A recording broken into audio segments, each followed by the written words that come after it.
শেষনাগের base camp থেকে যদি আপনারা এই সাইডে আসতে চান তাহলে কিন্তু চেষ্টা করবেন দুপুর 2টোর মধ্যে চলে আসতে। আমি আর যেমন 2টো বেজে গেছিলো, গেট বন্ধ হয়ে গেছিলো, তো আমি রিকোয়েস্ট করলাম, করার পরে খুলেছে গেট, দিয়েছে বের করে এই পাশটাতে, কিন্তু ওখান থেকে ঘোড়াওয়ালাগুলো এত বাজে, মানে কথা বললে তো শুনতেও পায় না।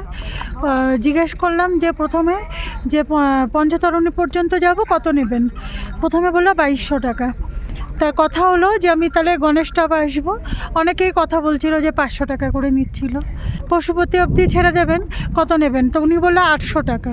পশুপতি অবধি কথা হলো, কিন্তু আমাকে নামিয়ে দিল গণেশ টপে, 800 টাকাই ওরা নিয়ে পুরো এইখান অবধি ছেড়ে দিল গণেশ টপ।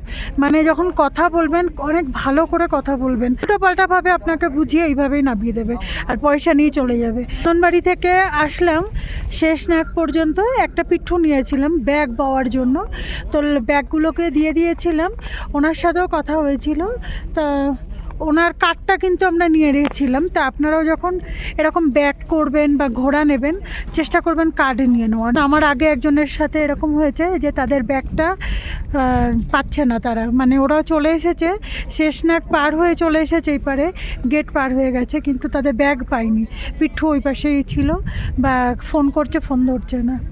তো সেদিকটা একটু খেয়াল করবেন যদি এই অমরনাথ যাত্রাতে আসেন। পিঠু করলে লাগেজের জন্য বা নিজের ঘোরার জন্য, তো একটু কার্ডটাকে নিয়ে নেবেন, আর ওদের সাথে খুব ভালো করে কথা বলে বুঝে তারপরে, নাহলে ওরা না ভীষণভাবে উল্টোপাল্টা বুঝিয়ে পয়সা নিয়ে নেবে ঝামেলা করে। সব একই রকম এখানের লোকগুলো।